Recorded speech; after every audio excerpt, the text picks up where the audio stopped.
Okay, hello everybody and welcome to this Verbling class. My name is Amy and today we're going to be doing a reading and speaking class with the topic, how long can you go without air? So this is a kind of a sciencey type article that we're going to read today. The aim of this class is to practice both our reading and pronunciation skills and also increase our vocabulary a little bit on this topic. So if you're interested in swimming or diving or water sports or amazing scientific accomplishments, perhaps this is the class for you. Do come on in and join us. Before we get started on the topic for today, I'll let you know about two useful pages that you can go and have a look at if you'd like to assist you with your experience here on Verbling. The first one is my Verbling Facebook page, which is where you can go to follow me as a teacher on there, get in touch with me informally, check out what classes are upcoming that I post. I do also post some useful stuff that I find throughout the week now and again, and students have also posted some stuff for me and the other students, which is great. So do go ahead there if you have something interesting to share it with us. The other page is my Verbling teacher page, which is the second link of the two there. You can go there to find out more stuff about me as a teacher. You will be able to see upcoming classes, my calendar all over really, so you can see when I'm free for private tutoring sessions if you would like to do private tutoring. All you need to do is check out my calendar, see if there's a time slot that suits you. If you have any questions about any of that, do get in touch with me via the Verbling messaging feature, which you'll also find on my teacher page. And don't forget to follow me, that's the blue button. You'll receive automatic notifications of my classes, which makes it a lot easier for you instead of having to keep logging on to lots of different teachers' websites all the time. So, that behind us, let's say hi and see who we've got this morning or this evening, wherever you are, to help us read. Let's say hi to Harry. How are you doing, Harry? Hi, good morning. Good morning. Good morning to you, and tell me, it's actually evening for you, I believe. Yeah, it's evening. What did you do today? Oh, this evening was a funny evening. I was at a cooking class. Really? Yeah. Do you know the Thermomix? Thermomix. I do know the Thermomix, Harry, yes. Yeah, and I was at the cooking evening and we cooked very delicious meal. And did you use a Thermomix? they presented it. There was a woman and she presented the Thermomix. And we made ice cream, fish, potatoes with sauce, and bread. We made bread with and fresh bread. Wow. You made all of that in your Thermomix? Yes. Really? We baked the bread in the oven. We made only the dough. The dough in the Thermomix. I see. Wow, so, and then you all feasted on what you had made? Yes. That sounds like a great evening, Harry. Very great, yeah. Oh, well, I'm glad you enjoyed that. It sounds like a delicious meal, and I really like cooking myself, so yeah, very cool. And I noticed there are many videos on YouTube with the Thermomix, so I can practice my English with cooking with the Thermomix. Absolutely. Yeah. That's a great idea. I've actually got some recipes myself off YouTube. The good thing about it is it's much easier to see what you're doing via a video than it is via a recipe book, I find. Because sometimes recipe books are a bit vague, or if they don't have a picture for every stage, it's hard to see whether you're doing it right. And it's a big community, a very big community around the world. For the Thermomix? Yeah. Really? Yeah, really. You can find thousands of videos on YouTube. Well, there you go. Sorry, Harry, I keep talking at the same time as you. I was just going to say that's very interesting. I always seem to learn something from you when I have you in my classes. Very interesting. All right, welcome to the class, Harry. Who else do we have here? We have Hussein. Yes. Hello, Hello. Amy. Nice to meet you, Hussein. Thank you. Nice to meet you too. Where are you from? I'm great, thank you. Yeah, I'm from Turkey. I live in Ankara, the capital of Turkey. Yeah. Mm-hmm. And wonderful. I'm from the UK, but I actually live in New Zealand at the moment, which is a long way. Yeah, actually, indeed. Yeah. All right. Well, it's lovely to meet you, Hussein. Why are you learning English? Have you got a specific reason? No, not much, but learning a new language is important, and English is really important to communicate with the people. Mm-hmm. And maybe because of my study, I can give you a specific reason, Well, yeah, absolutely. Well, there are so many reasons to learn another language. I'm a big fan. So congratulations on that choice, and welcome to the class. Thank you. All right, who else do we have here? We have Nukmal. Hi, Amy. How can I say your name? Yeah, it's Nukmal. Oh, well, there you go. That was a lucky guess. How are you, Nukmal? Where are you from? I'm doing well. I'm from Kuala Lumpur, Malaysia. Really? I don't think I've ever had a student from Malaysia before. That's exciting. I've never been. But Malaysia is one of those places that is a good stop-off point on the way from New Zealand to the UK. And so I'm sure at some point I will stop in Kuala Lumpur. What's it like as a city? Is it a good place to live?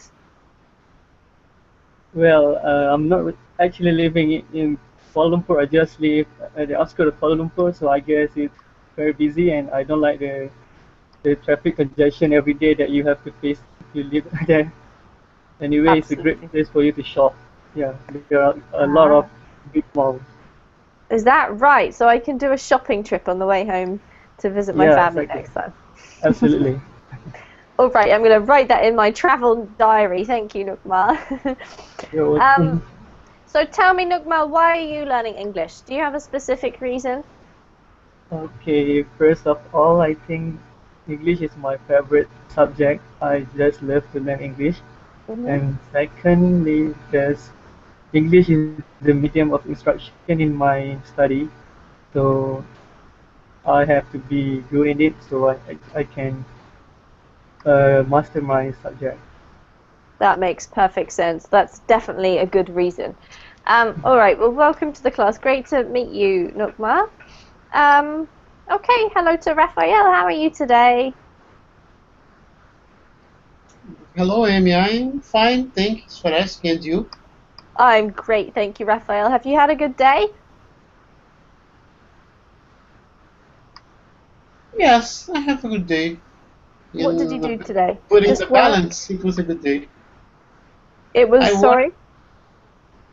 Putting in a balance, just to measure. I think it was a good day at the end. I just worked a lot, stressed a lot. But it's the same thing. But it was fun. It was a good day. I could reach the end of the day alive. That's the better. That's the best. You were glad when it came to the end of the day. Yes. I know the feeling. I do sometimes feel like that myself. But anyway, at least it was a good day. That's great to know. All right, guys. So we're going to be reading quite a cool article today on holding your breath. So is anybody in this class good at holding their breath? I know I'm absolutely hopeless. I'm actually a terrible swimmer. I can swim. I'm not good at it, and I don't really like being in the water that much. So I'm not good at holding my breath. I always found it really difficult when I was younger. In England, everybody has to learn to swim at school pretty much. And we had swimming every week, and I hated it. But is anyone here who's like a fanatical swimmer, loves diving or water sports, or can hold their breath for a really long time?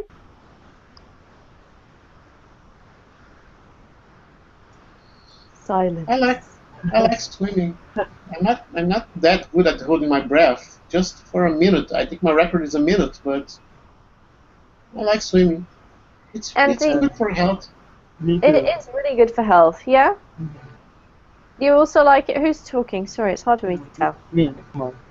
Nukmal. You like swimming Yeah, as well, Nukmal. I Do you like go swimming, swimming but regularly? I don't swim regularly, but I do love to swim. But I don't think I can hold my breath as I mean like more than 2 minutes, something like that. Yeah. Okay, I'm going to ask Harry. Do you like swimming, Harry? Not really. See, I have this theory, guys. That people who live in beautiful hot countries with nice beaches prefer swimming to those of us who live in cold European countries with cold indoor pools. It's just a theory. But I don't know about your Okay, experience, Harry. for your information, I mean most of the time I swim in the swimming pool, not at the At the beach. beach? Yeah. Alright, fair enough. But when you go outside, Nukmal, with wet hair, it's nice and warm, isn't it? I just imagine Malaysia to be nice and warm all the time. Yeah. Yeah, you should try coming to England. Once you get out of the pool, you have to get dressed, you're cold. Then you go outside, you've got wet hair, it's cold. Really unpleasant. Especially if you're a girl with long hair. Oh. Let's ask Hussein. What do you like? Do you like swimming, Hussein?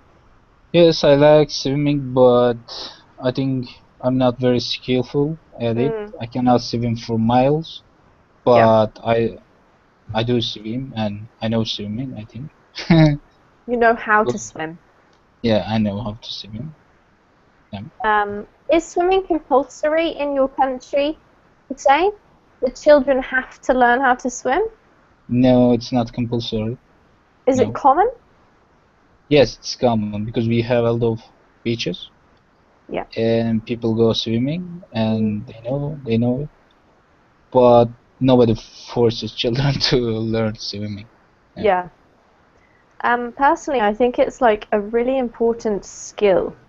And even though I hated it when I was younger, I'm glad I know how to swim. I'm glad that I had to do it at school, even though I didn't like it. What about Brazil, Rafael? Does everybody in Brazil know how to swim? Or most people? No, some many people don't know how to swim. Uh,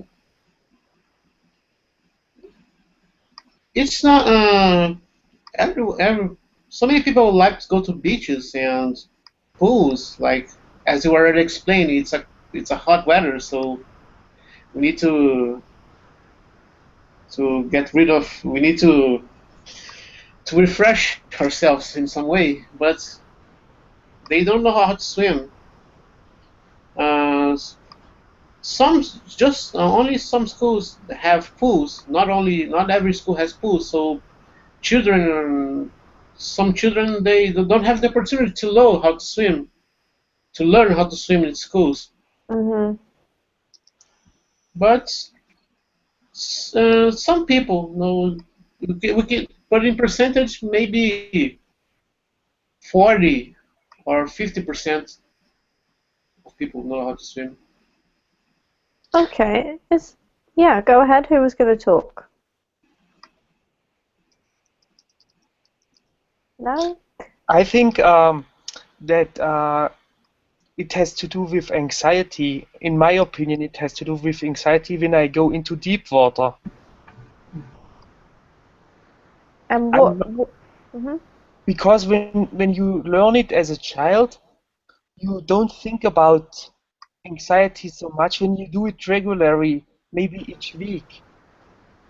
And it's normal for you to swim in all kind of water, deep water, but when I'm getting older, I think what can happen when there is no help, and I can drunk. Drown. I worry about drowning. Yeah. Drowning, yeah. Yeah, and it's yeah, I think it's not, yeah, I'm honest, yeah, I feel anxiety, but I made the experience when I went to Aqua Fitness. Yes. I started it 10 weeks ago, and it was a very new experience. We were a group with elderly people yeah, and I trusted the fitness coach. Mm-hmm. I had a really big trust because she kept an eye on us, and I feel really safe there. And now I go in the deep water without anxiety anymore. That's really great news, Harry. A nice phrase, by the way.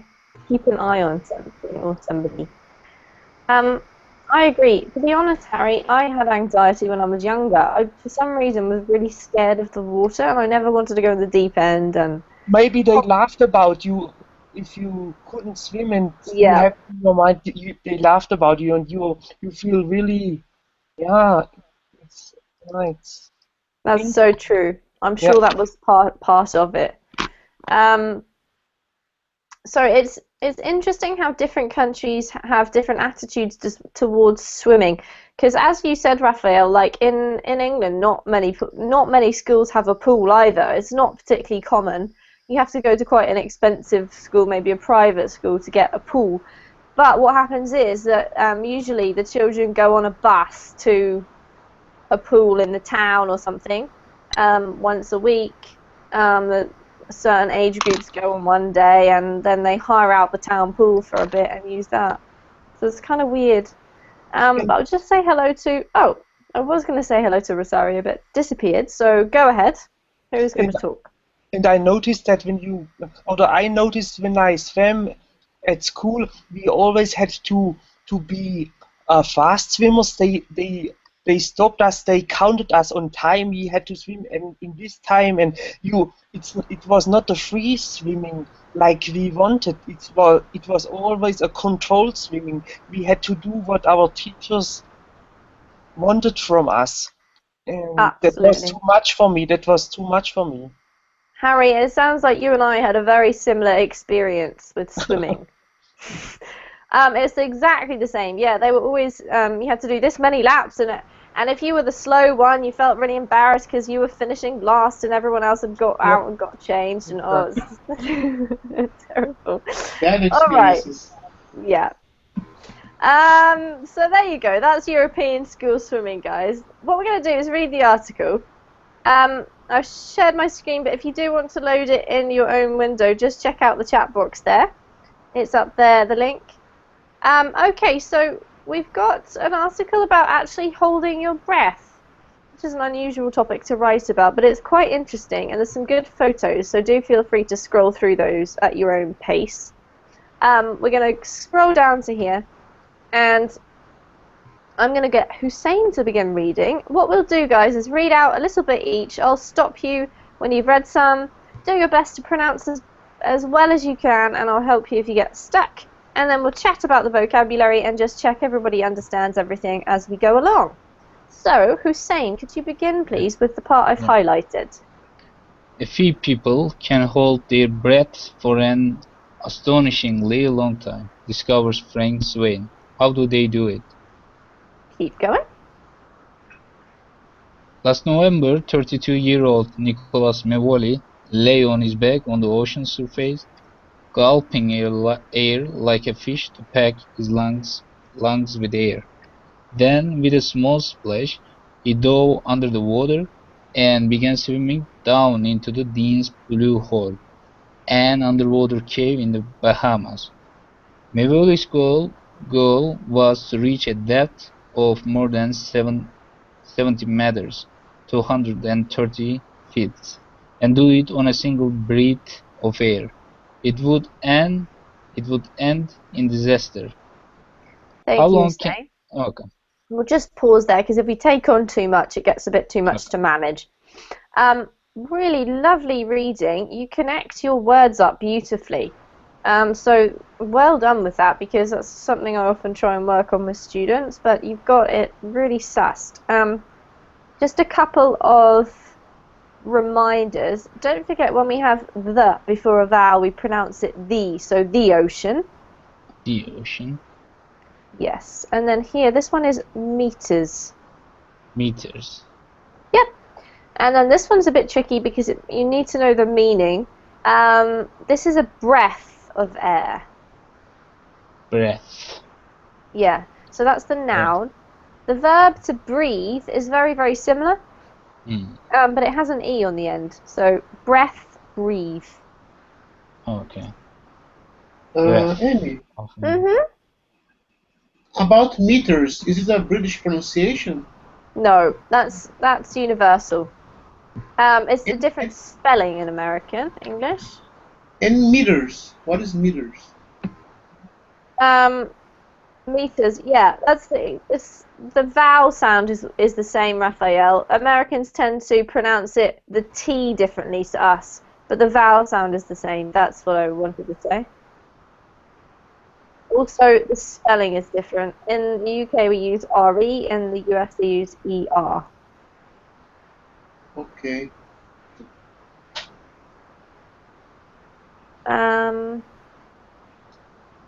All right. Any questions about vocab?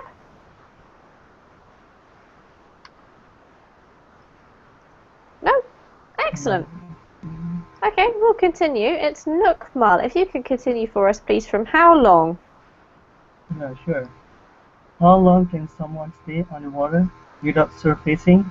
How long can anyone go without breathing? As humans push into our two final frontiers, deep space and the deep ocean, an understanding of our survival in airless environments is worth exploring.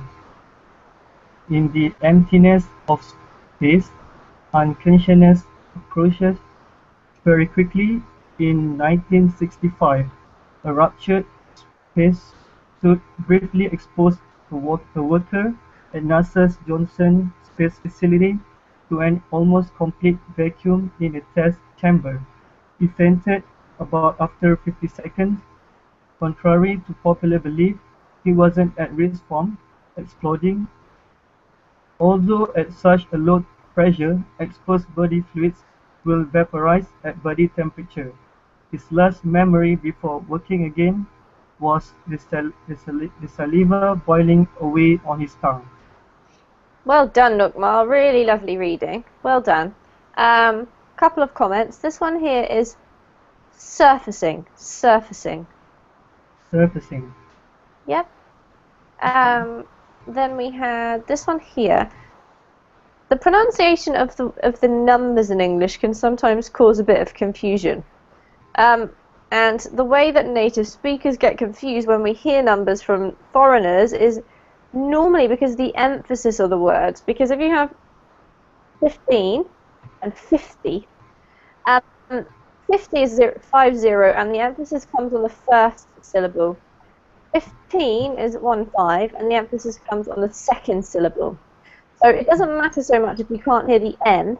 It's the emphasis that's really important. So it should be after about 15 seconds, okay? Right. And then this last one here is saliva. Saliva. Cool. Okay. All right. So, any questions about vocab here, guys?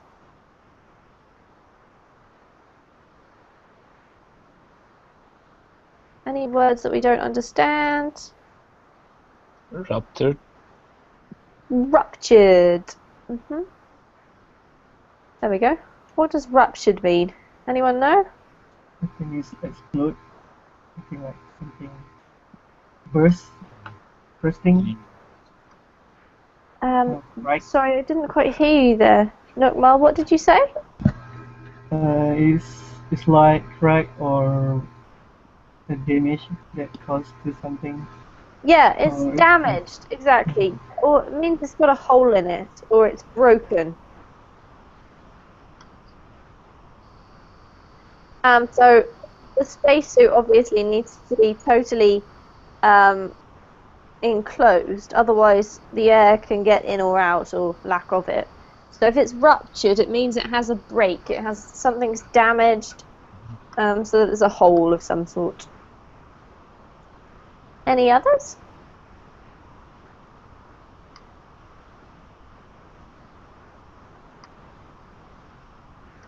No? Okay, I'm going to ask Harry. Can you tell me, Harry, you had to give me a little summary of what we've read so far. What have we learnt?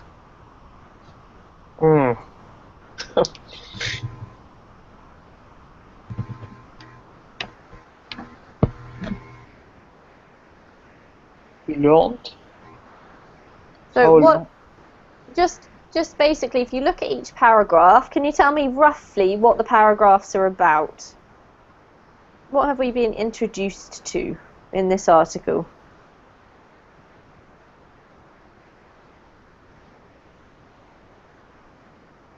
How long and how deep and how far we can dive without air. Yep. Excellent. And what else?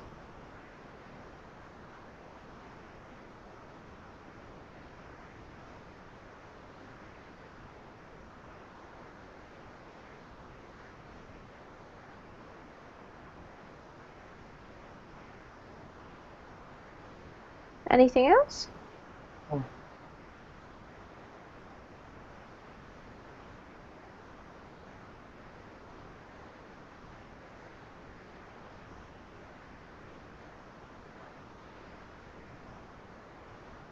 No, I think that's I'm just- the most important. Yeah, that's absolutely right. You're right. And the most important thing, it's just I wanted to mention also the paragraph that we just read, or that Nukmal just read to us, basically was talking about another environment, not water, but what? A vacuum environment. Yeah, i.e. space, right? So you know what space is, yeah? Outside the Earth. So deep water and deep space, it says, are two environments that we don't know that much about still. And they're both airless environments. So that's the other thing that I would probably add to that, Harry. But apart from that, great. Okay, let's continue reading. It's Raphael's turn now from free divers.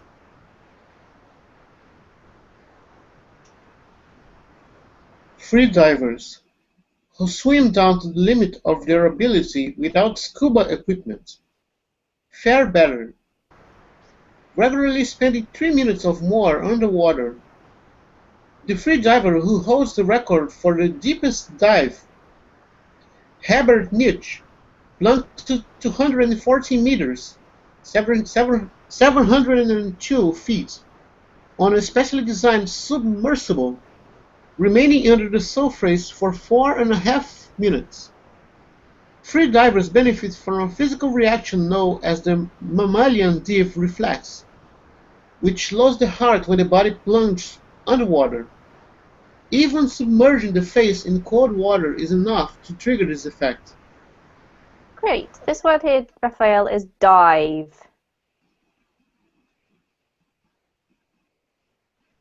Dive. Yeah. Yes, dive. Apart from that, really lovely reading and always so much expression in your reading.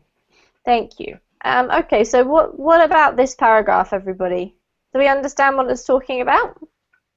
Talking about the free divers and the record that they can make, the deepest dive that they can make for a free diver. Yes, that's right. So it's talking about free divers who are able to hold their breath, right?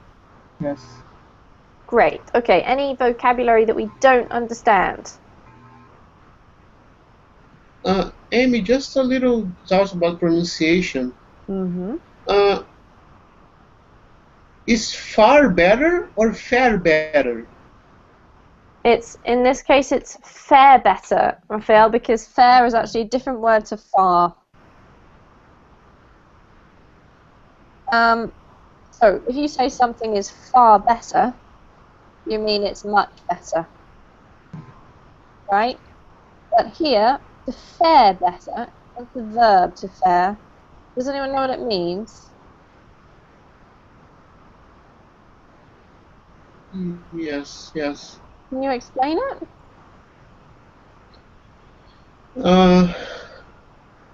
When you talk about, in my understanding, far better means when you have much better. Yeah, correct. But I don't know. It's a little strange for me because when you toss fair instead of far, because I think this word derivates from far, not fair. It's just a understanding. Okay, so fair actually has a totally different meaning to far.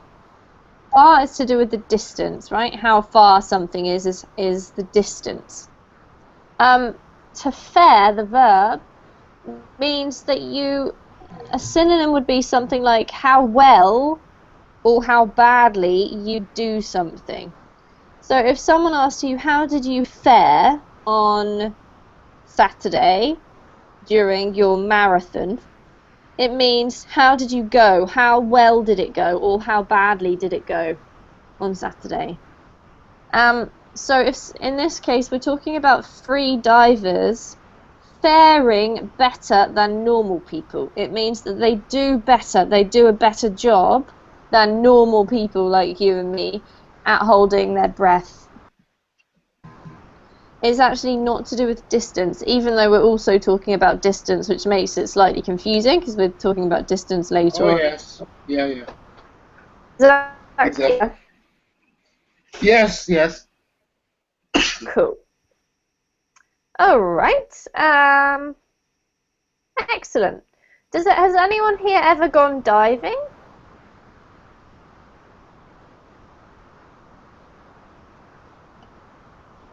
No. Anyone in this class? Nobody? Anyone Not always yet. wanted to? Not But yet. if you say snorkeling, I have experienced that. You've done snorkeling. Yeah. What was it like, Nukmal? Did you enjoy it? Yeah, you can enjoy the beautiful corals. You can see the fishes. It's a very great experience for you to try. And where did you do it? I do it in the island in Malaysia at Pulau Langkawi. So you did it in your own country. Yeah. Wow, I've always wanted to go scuba diving. I think it sounds quite cool, but I'm a bit scared of actual deep sea diving, to be honest with you. Is there anybody else who in this class who would like to go deep sea diving? Sure. Why not? Yeah. Doesn't scare you at all, Nukmal? Yeah, maybe a little bit. A little bit scary. What scares you? Drowning? Not really. Getting eaten by a shark? Yeah, that's possible. Yeah, I have to admit, I'm a bit scared of that myself. Hussein, do you have any would you like to go diving one day? No, not much. No, I wouldn't go. I don't know. I don't like. Me too, Hussein. We'll stay on the beach.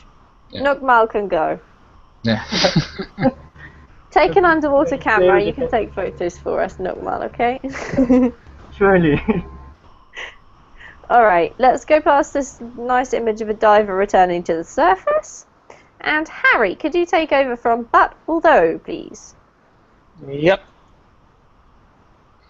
But although these dives are incredible for their crushing depths,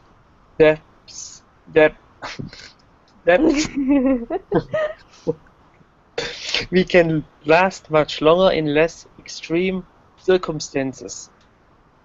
Wallowing in the shallows of a London swimming pool. Danish freediver Stig Severinsen managed to hold his breath for 22 minutes in 2012, setting a world record that has yet to be beaten. How do professionals manage this? When average humans struggle to hold their breath for more than a minute, comes down to preparation, training, and psychology. Can you keep going? Before his record attempt, Severinsen spent almost 20 minutes hyperventilating with pure oxygen. This allowed his body to become saturated with oxygen and also helped scrub his lungs of carbon dioxide.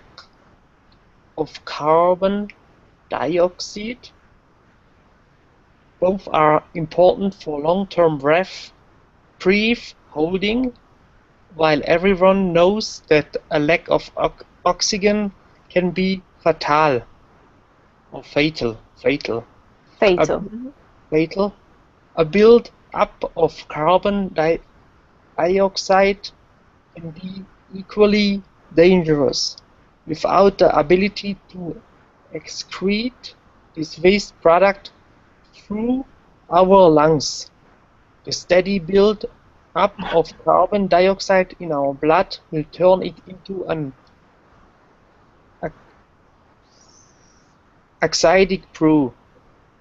Muscle spasms and disorientation follow, as well as a racing heart and ultimately death. Well done, Harry. Good work.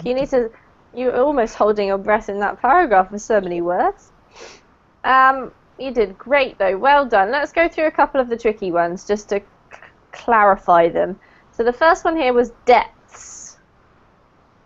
Deaths. Yes. So try to make sure you pronounce the P. Otherwise, it sounds like deaths, which could also happen. Yeah. Depths. Depths. Yeah, that's better.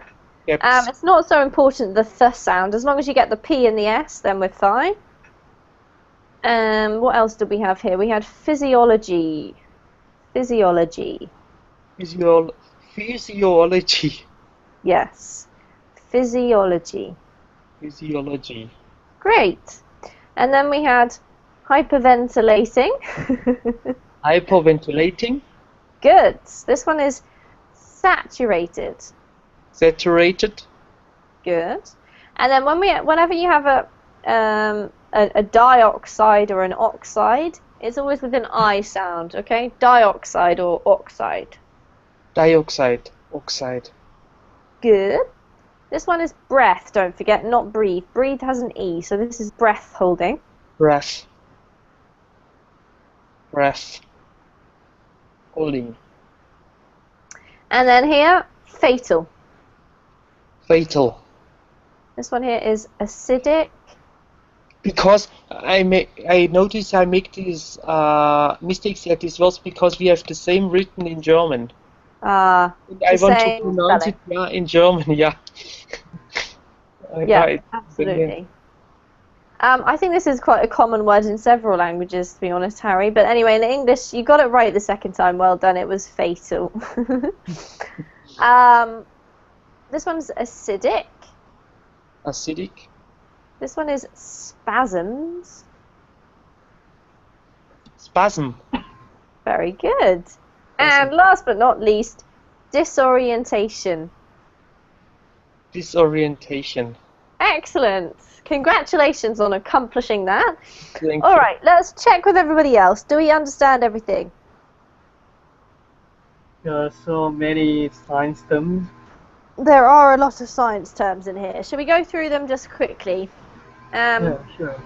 Let's check out the first paragraph first because there's not so many in there. Anyone have any questions? Physiology is to do with your physical body, how your physical body works. Are there any others? No. Do we know what wallowing means? It's like no. wading in a pool. Yeah, exactly. I always think of a pig when I see that word, a pig wallowing in the mud. Okay. But you can do it too, humans can do it. Alright, let's go on to the second one then, because this has a lot of scientific words. I'm going to ask you guys if anybody knows, and then I'll explain it. So, hyperventilating, does anyone know what that is? Yep. Go ahead, what is it? Hyperventilating means when, for example, when I get a panic attack, you begin to breathe not normally.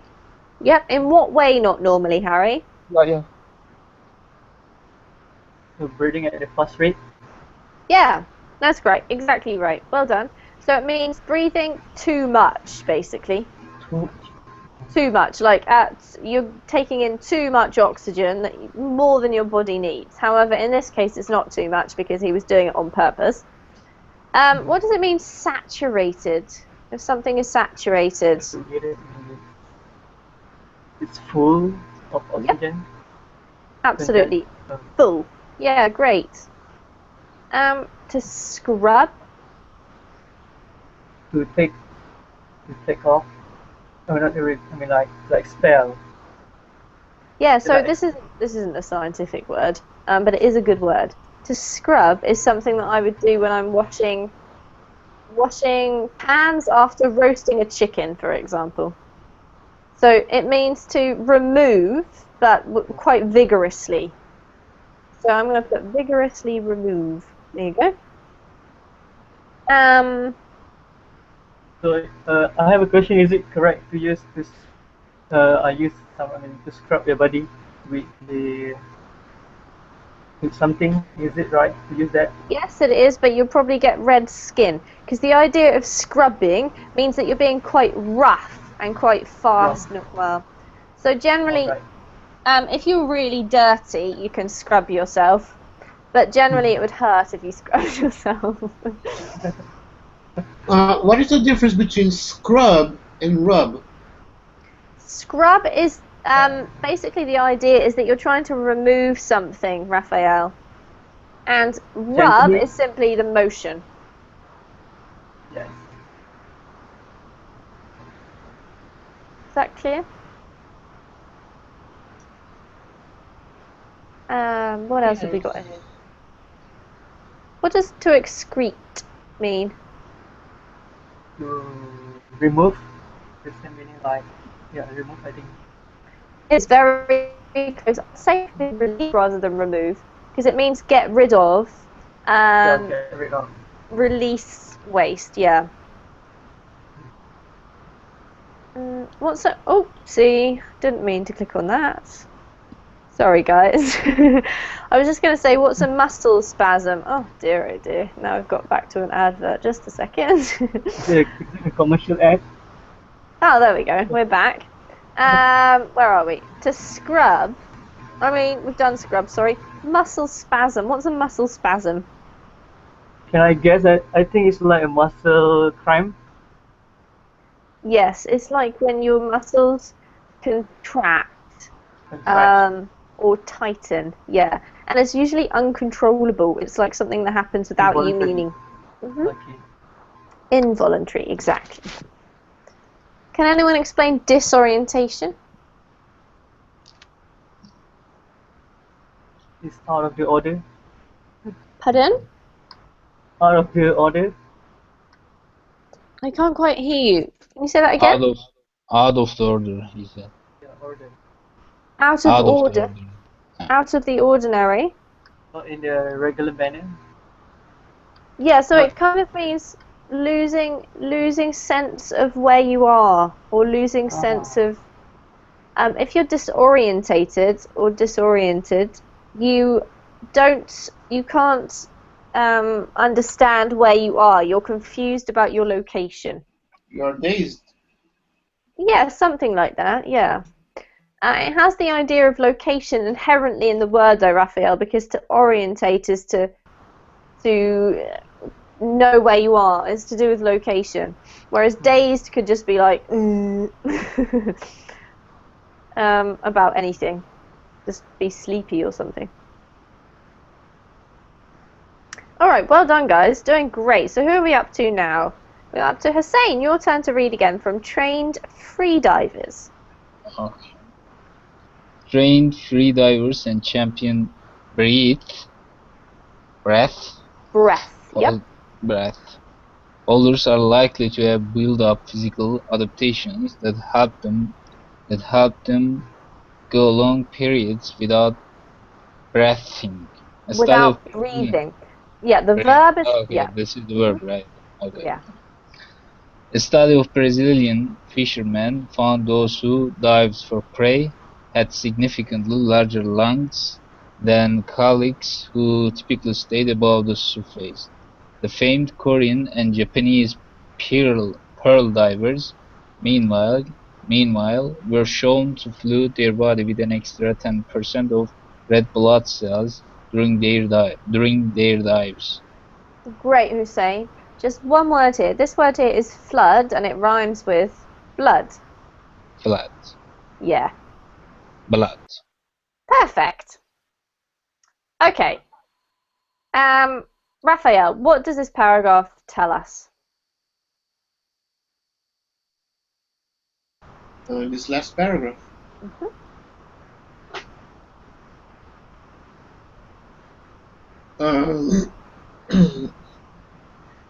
They are. It has enumerated some resemblances with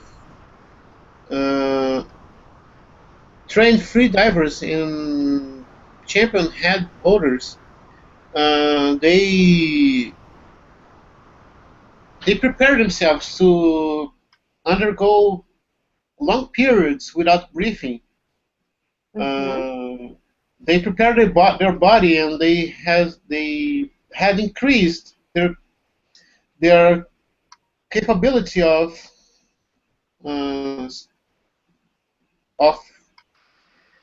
being without air, just holding their breath. Yeah. What kind of body changes have happened in these people, Raphael? What physiology changes? They have larger lungs. And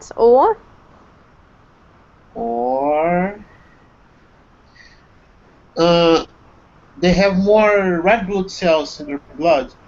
Yep, absolutely. Which is kind of amazing, really. But I guess training your body for certain physical activities like other sports trains your muscles and stuff, so it's not that surprising that other changes happen in your body if you're doing this kind of task. Yeah. Alright, so Nukmal from Upper Limits. Okay. The limit of breath holding is detected by how little oxygen and how much carbon dioxide you can tolerate in your body.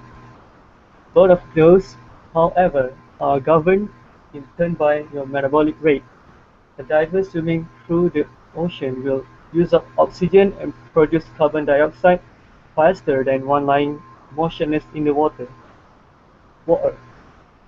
Free divers often speak to the need of a meditative mindset in the sport, slowing their heart and emptying their mind to enter a state of deep relaxation. There are other ways to suppress metabolic activity. When US paddler Michelle Fang fell into an icy stream in 1986, she survived an estimated 66 minutes underwater, preserved by deep hypothermia that reduced her metabolic rate to almost nothing. Great reading, well done. This one is hypothermia. Hypothermia.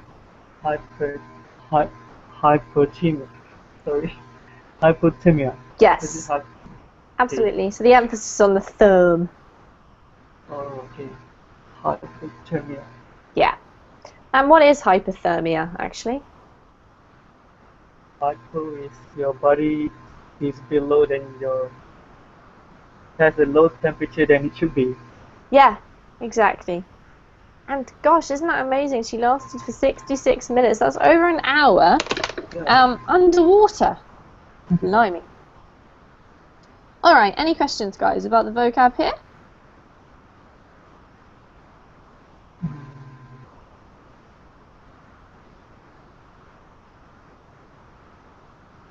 No? I just want to point out this sentence here, because this struck me when I was reading it earlier as a little bit unusual. Because generally, with sports, well, perhaps I'm wrong. Perhaps this is what lots of sports people do, but it seemed to me to be sort of unusual that sports would combine meditation, because it's always to do with activity and stuff. Have any of you experienced this before during sports? Kind of going into sort of a meditative state? I think they did it also at the World Soccer, at the FIFA, with our soccer players. I think so too, Harry, and it worked. Yeah. So kind of concentrating just on one thing, perhaps. Yeah, I guess so. It sort of makes sense, I guess, when you think about it. And especially when you're under so much pressure, I think this could help a lot. Not that, well, I suppose divers are under a different sort of pressure. Okay, Raphael, can you carry on from the undisputed champions? The undisputed champions of everyday breath holding, however, are diving mammals such as whales and seals. They can remain underwater for an hour at a time before surfacing, as well as a higher tolerance for carbon dioxide in their bodies. These creatures have muscle tissue rich in myoglobin, which traps oxygen and releases it during long dives. Myoglobin, the protein that lends meat its red color, is so densely packed in whales that their flesh appears black. Thanks, Raphael. This one here is surfacing. Surfacing. Yeah, rather than Surfacing. Okay. Yeah, surfacing. Okay. And then this one, just sorry. So the stress at the first syllable, right? yes, surfacing.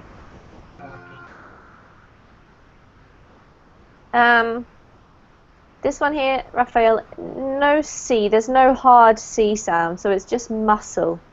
Muscle. Okay. Yeah. Yeah. It's actually pronounced exactly the same as the other type of muscle in the sea, since we're talking about the sea. Just spelled differently. Alright, so obviously whales and seals can do this amazingly well.